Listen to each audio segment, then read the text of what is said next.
দই চিকেন বানানোর জন্য প্রথমে একটি মশলা বানিয়ে নেব।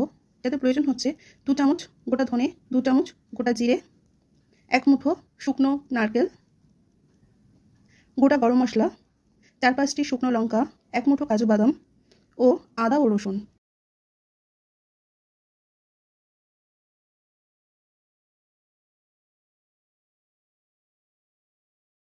সমস্ত উপকরণ ড্রাই রোস্ট করে মিক্সিতে গুঁড়ো বানিয়ে নেব।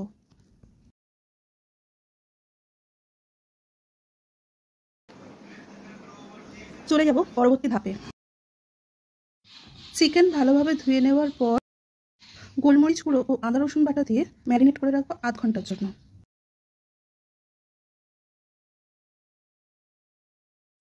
কড়াই গরম হলে 2 চামচ ঘি ও 2 চামচ সাদা তেল দিয়ে দেব।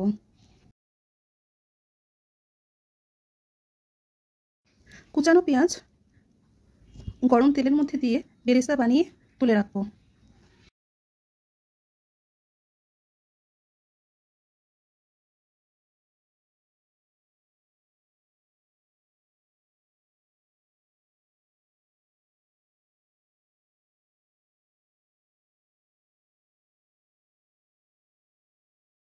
আবারও 1 চামচ ঘি দিয়ে দেব এবং ঘি গরম হলে একে একে সমস্ত চিকেনের টুকরো সুন্দরভাবে কড়াইতে সাজিয়ে দেবো।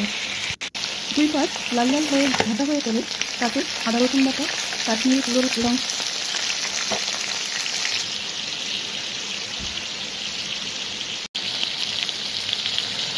গোলমরিচ গুঁড়ো ও বানিয়ে রাখা মশলা 2 চামচ দিয়ে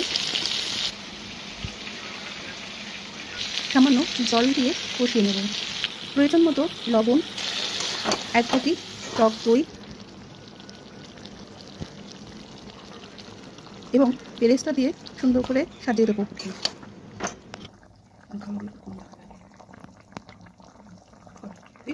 সুসিদ্ধ হয়ে গেলে চিকেন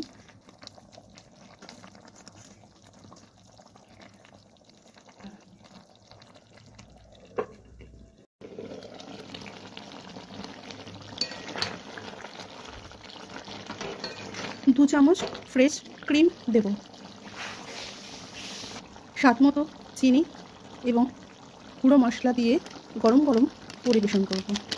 যদি আমার ভিডিওটি ভালো লাগে অবশ্যই লাইক দিয়ে সাপোর্ট করবেন। ধন্যবাদ। Thanks for watching.